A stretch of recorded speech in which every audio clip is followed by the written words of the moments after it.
Hello, good morning. Praise lord. இன்றைக்கும் உங்களை பார்க்க ரொம்ப சந்தோஷம். இந்த புதிய நாளிலும் தேவன் நல்லவராக இருக்கிறார். அவருடைய கிருபை பெரிதாக இருக்கிறது. ஒவ்வொரு நாளும் நமக்கான கிருபைகளையும் இரக்கங்களையும் தேவன் அதிகரித்து நம்முடைய வாழ்க்கையில் கொடுத்து கொண்டே இருக்கிறார். நீங்களும் நானும் தகுதி இல்லாதவர்கள் இருந்தாலும் தேவனுடைய கிருபையும் அன்பும் நம்மை தகுதிப்படுத்தி கொண்டே இருக்கிறது. அதற்காக ஆண்டவருக்கு நன்றி செலுத்துவோம். எபிரேயர் 4 வசனத்தில் இப்படி படிக்கிறோம்: ஆகையால் தேவனுடைய ஜனங்களுக்கு இளைப்பாறுகிற காலம் இனி வருகிறதா இருக்கிறது.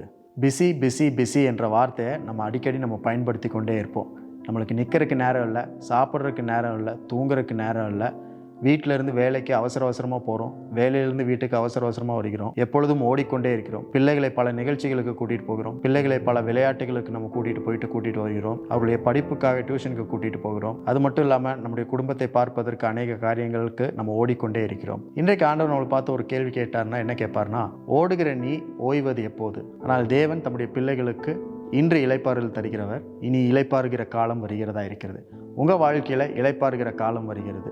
பொதுவாக இளைப்பாறுதல் அப்படின்னு நம்ம சொல்லும் பொழுது மரணத்துக்கு அப்புறம் நித்திய இளைப்பாறுதலை பற்றி தான் எல்லாம் பேசுவாங்க.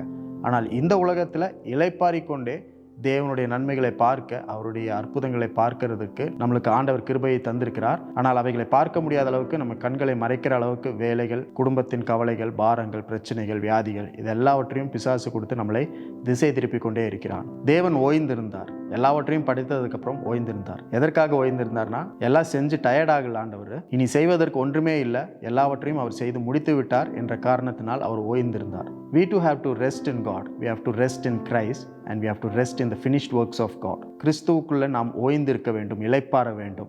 அவர் நம்மளுக்காக எல்லாவற்றையும் முடித்திருக்கிறார் என்ற முடித்த செயல்களில் நாம் ஓய்ந்திருக்க வேண்டும், இளைப்பாற வேண்டும். ஒவ்வொரு நாளும் நம்ம யோசிச்சோன்னா நிறைய தேவைகள், பிரச்சனைகள் இருக்குதான். நாளைக்கு என்ன செய்வது, இனி என்ன செய்வது என்ற கேள்விதான் இளைப்பாற விடாமல் நம்மை ஓட வைத்து கொண்டே இருக்கிறது. ஓடிக்கொண்டே இருக்கிறோம், அது சரிதான். நமக்காக ஓடுகிறோம், குடும்பத்துக்காக ஓடுகிறோம், பிள்ளைகளுக்காக ஓடுகிறோம், எதிர்காலத்திற்காக ஓடுகிறோம்.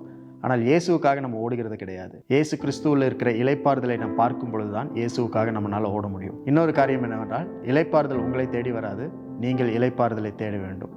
தேவனுடைய வார்த்தை தான் நம்மளுக்கு இளைப்பாறுதல். அவருடைய பிரசன்னம் தான் இளைப்பாறுதல். அவர் நமக்காக செய்து முடித்திருக்கிற கிரியைகள் தான் இளைப்பாறுதல். அவருடைய வல்லமை தான் இளைப்பாறுதல். எப்பொழுதெல்லாம் தேவனுடைய பிரசன்னத்தில் தங்கியிருந்து நம்ம கிரியைகளை, வேலைகளை செய்கிறோமோ, நம்முடைய பிஸ்னஸை செய்கிறோமோ, படிப்பை நாம் கைக்கொள்கிறோமோ, எல்லாவற்றிலும் தேவனுடைய கரம் இருந்து நம்மை உயர்த்தும். நாம் சொந்த பலத்தில் ஓடுவதை நிறுத்த வேண்டும். சொந்த பலத்தில் எல்லாவற்றையும் செய்து முடிச்சிடலான்ற எண்ணத்தை நாம் மாற்ற வேண்டும். தேவ பலன் தான் நம்மை ஓட வைக்கும். தேவ பலன் தான் நமக்கு தேவை. தேவ பலன் தான் ஆரோக்கியம். தேவ பலன் தான் நம்மளுக்கு வெற்றி.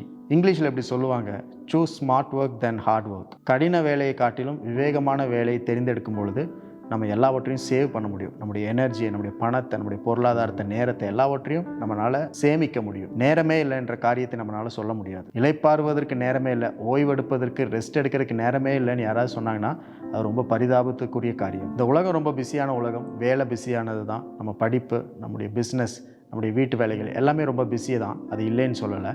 ஆனால் அதன் நடுவில் எப்படி நம்மளால் இளைப்பாற முடியும், ஓய்ந்திருக்க முடியும், எப்படி தேவனுடைய சத்தத்தை கேட்க முடியும், தேவனுடைய திட்டத்தை செய்ய முடியும், தேவனுடைய நோக்கங்களை எப்படி நிறைவேற்ற முடியும், அவர் சொல்லுகிற மாதிரி எப்படி நடக்க முடியும் என்றால், அவருடைய வார்த்தையில் இருக்கிற அந்த இளைப்பாறுதலை நாம் கண்டடையும் பொழுது, தேவனிடத்தில் எல்லா காரியங்களையும் நாம் ஒப்படைக்கும் பொழுது, தேவ கரத்தில் நம்முடைய கவலைகள் எல்லாவற்றையும் கொடுக்கும் பொழுது தேவன் நமக்கான இளைப்பாறுதலை கொடுப்பார். அந்த தேவன் இன்றைக்கு உங்கள் இருதயத்திற்கு இளைப்பாறுதலை தருகிறார். அவருடைய வார்த்தையை பிடித்துக் கொள்ளுங்கள். உங்கள் கவலைகளை எல்லாம் தேவன் மேலே வச்சிருங்க.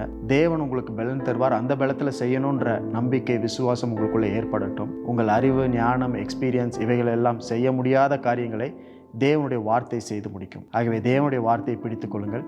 இன்றைக்கும் அந்த தேவ வார்த்தை உங்களுக்கு இளைப்பாறுதலை தரும். ஓடுகிற நீங்கள் ஓய்ந்திருக்கும்படிக்கு காலம் வருகிறது. அந்த காலத்திற்காக இப்பொழுதே ஆண்டவருக்கு நன்றி செலுத்துங்க. ஆண்டவர் உங்களோடு கூட இருந்து இன்றைக்கு உங்களை வழி நடத்தி செல்வார்.